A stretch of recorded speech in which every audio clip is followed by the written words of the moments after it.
upload. Okay, so for tonight, what I want you to study would be the first thing you do after the gram stain reaction. Okay, so before being able to identify a bacteria, no, kailangan muna natin mag-rely sa mga characteristics nila, such as kung ano yung staining reaction and morphology, like koksay ba siya or bacilli ba siya, na naaral naman na natin before, no? So remind yourselves of the general rule, and we said all koksai will be gram-positive except Neisseria, Bernamella or Moraxella, and Veillonella, right?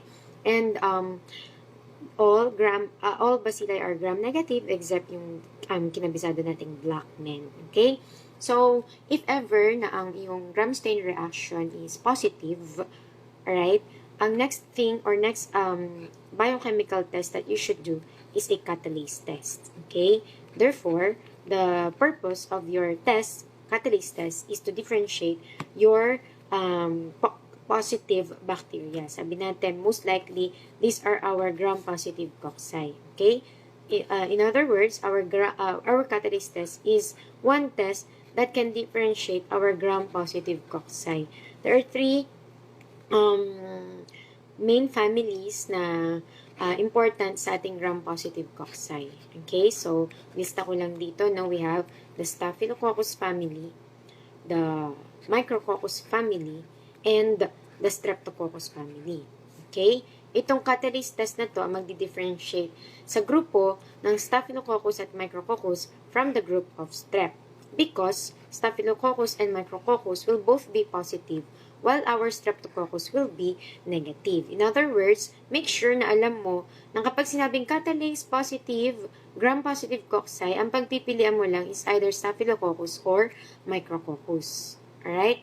Pero pag sinabing gram-positive, catalase negative, cocci, that will be our Streptococci. Yan ang ating palatandaan sa ating mga cocci. Okay? So, ulitin natin na gram-positive, catalase positive, either Staphylococcus or Micrococcus. Okay?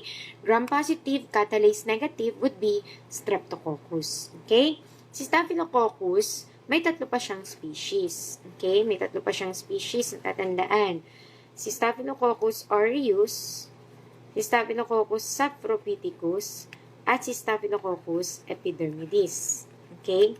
Kaya, meron pa tayong isang test na aralin tonight. Sabi natin, ang ating purpose for tonight would be to know the catalase test. So, that's number 1.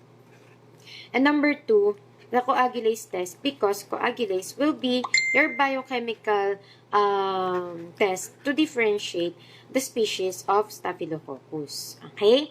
So, punta muna natin si catalase. Ano ang ating mga dapat tandaan kay catalase? Okay? Ang mga dapat nating tandaan sa catalase or sa kahit anong biochemical test ay una, yung purpose nga niya. So, alam na natin kung anong purpose ng catalase, no?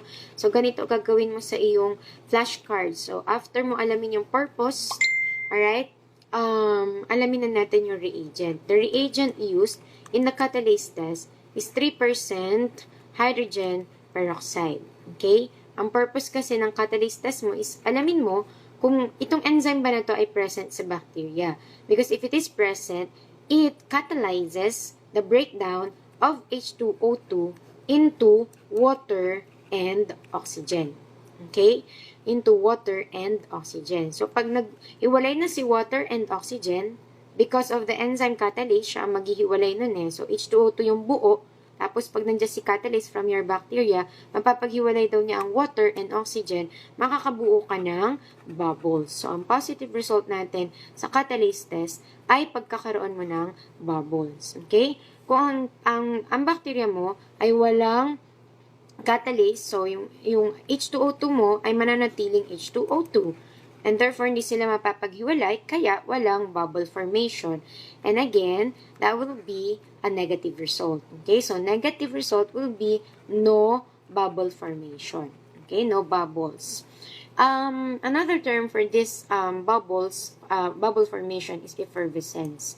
So, pwede rin yun. Tandaan mo, effervescence is also a term for a positive result in our catalase test. Okay? So, ang mga tatandaan kay catalase, medyo lumalabo, ulitin ko lang ha.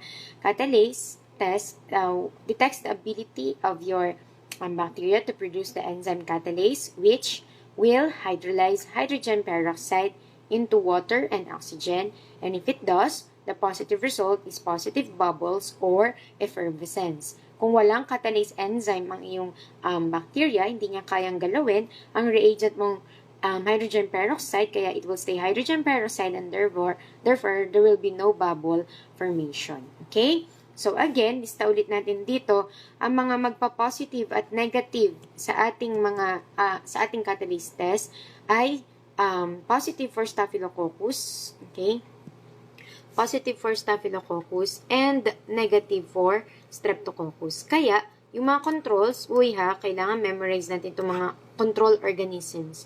Ang mga control organisms natin for this test is the positive control would be Staph aureus and the negative control would be Streptococcus pyogenes. Okay? Kasi nga, alam natin, ang positive sa kanilang dalawa ay ang Staphylococcus at ang negative ay Streptococcus. Okay?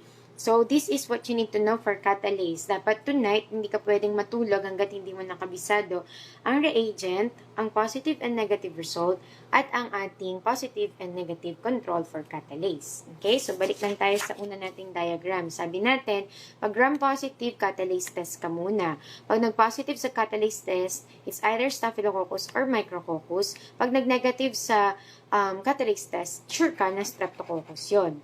And pag nag-positive tayo sa catalase test, sabi natin, Staph or Micrococcus, right? And the Staphylococcus has 3 species pa. Kaya, gusto natin ma-differentiate yung mga species ng ating Staphylococcus. That's why, the next thing we do is do the coagulase test. Okay? Baka magtaka ka, no? Kung pareho palang catalase positive si Staph and Micrococcus, bakit hindi natin sila paghiwalayin or i-test din? Saka na yun. Kasi nga, tonight, ang schedule natin is catalase and coagulase. Okay? So, let us look at what you need to remember for the coagulase test. Okay? This is also an enzyme. But this time, it's only present in the aureus. Okay? So, in other words, pang-speciate to ng ating Staphylococcus. Ang mga positive sa coagulase, hindi pala dapat mga kasi isa lang siya, no, is Staphylococcus aureus. Okay? While the coagulase negative Staphylococcus would be both Staphylococcus saprophyticus and epidermidis. Okay? Kaya minsan, ang tawag sa grupong to ay CNS, which stands for coagulase negative Staphylococcus. Okay? Pag sinabing coagulase positive, isa lang yon. That would be your S or U's. Okay? May dalawang klase ng coagulase test. Meron kang tinatawag na slide test. Ito yung unang-una mong gagawin. At meron kang tinatawag na tube coagulase test. Okay? Sa slide coagulase test, ang dinedetermine mo is your bound coagulase or your clumping factor. Okay? It detects the so-called bound coagulase. Okay? Ang another name ni bound coagulase ay clumping factor. It is a factor found in your bacteria na kapag daw na-expose sa ating reagent, no?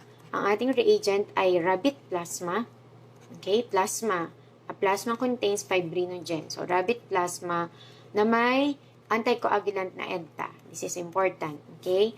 Beshi ha, sa plasma mo may fibrinogen na kapag nakipag-contact no kay coagulation ay kay clumping factor or bound coagulase magfo-form ng clumping. Kaya ang ating positive result sa slide test is positive clumping. Pag hindi nag-clump, that means walang clumping factor na nakipag-interact sa plasma natin. Kaya wala tayong nakitang any clumping. Okay? Beshi ha, slide coagulase test ay tinawag na slide kasi ginagawa mo to sa slide.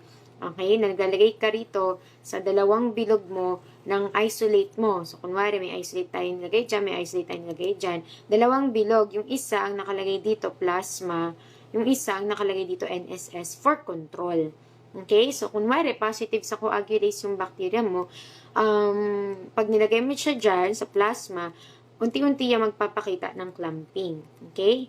Kapag ang ating isolate ay nilagay natin sa NSS, dapat wala tayong makikitang clumping kasi wala namang plasma ang NSS. So, kapag yan ang nakita mong reaction, that's a positive reaction.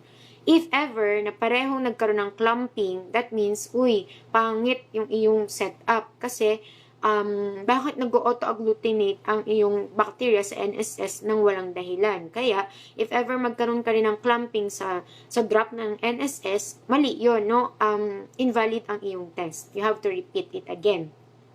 If ever na walang clumping sa parehong plasma at NSS, that is a negative result, but you have to confirm using the tube coagulase test. In other words, every negative slide coagulase should be tested with the tube coagulase. So, tinawag siyang tube kasi sa tube ka naman maglalagay ngayon ng plasma, okay, and then ng isolate. So, let's pretend na naglagay tayo dyan ng colony.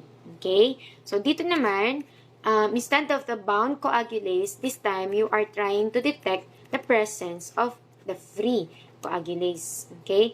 The free coagulase is also known as your unbound coagulase. Okay? Kasi nga free siya. So, unbound coagulase. Okay? Unbound coagulase. Reagent is the same. So, reagent is rabbit plasma with edtaparin, but this time nilalagay sa tube. Okay? And then, i-overnight incubation natin. So, dito, magsisimula ka na magtanda ng incubation temperature. You have to incubate at 35 degrees Celsius for 4 hours and check it again for 24 hours. Ang beses ka mag-check. Okay? Isang 4 hours at isang 24 hours. Okay? Positive result sa tube is clot formation. Negative result would be no formation of clot. Okay? So, sa drawing natin, kung positive to, pakita natin na nag-clot siya. Okay? Pag nag-clot siya, that means you are a positive coagulase organism. Pag negative siya, wala siyang kahit anong clotting. Okay? Okay, so alam na natin ang ating positive and negative reaction. Therefore, let us look at the controls. Okay? Positive control mo definitely would be S aureus kasi siya lang naman ang pwede mag-positive dyan. Okay? Negative control mo ay isa dun sa coagulase negative and it is Staphylococcus epidermidis. Okay? So, again, for tonight, these are your 2 tests for assignment. Okay, remember everything from the reagent, from the principle, the positive and negative results, the controls, and the incubation. Baka nagtataka ka, dito lang tayo nagbanggit ng incubation na remember the temperature and how many hours. Okay, this is very important. Okay, kapag tube test or those that we use agar na mga biochemical test, yun yung ino-overnight incubation. Pero pag mga enzyme test such as catalase na sa slide lang ginagawa, no, nilalagay mo lang yun sa slide, pati itong slide coagulase, mabilisan lang yan. Hindi mo na kailangan incubate kasi right there and then, nakikita mo agad kung may bubbles or kung may clumping. Okay? Pero si tube, dahil sa tube natin siya ginagawa, meron siyang incubation and again, that's 35 degrees Celsius for 4 hours and read it again after 24 hours. Alright? If you have questions, you may ask me, but for tonight, please do not sleep without knowing the following. Okay? Okay, bukas ulit. Bye-bye. Good night.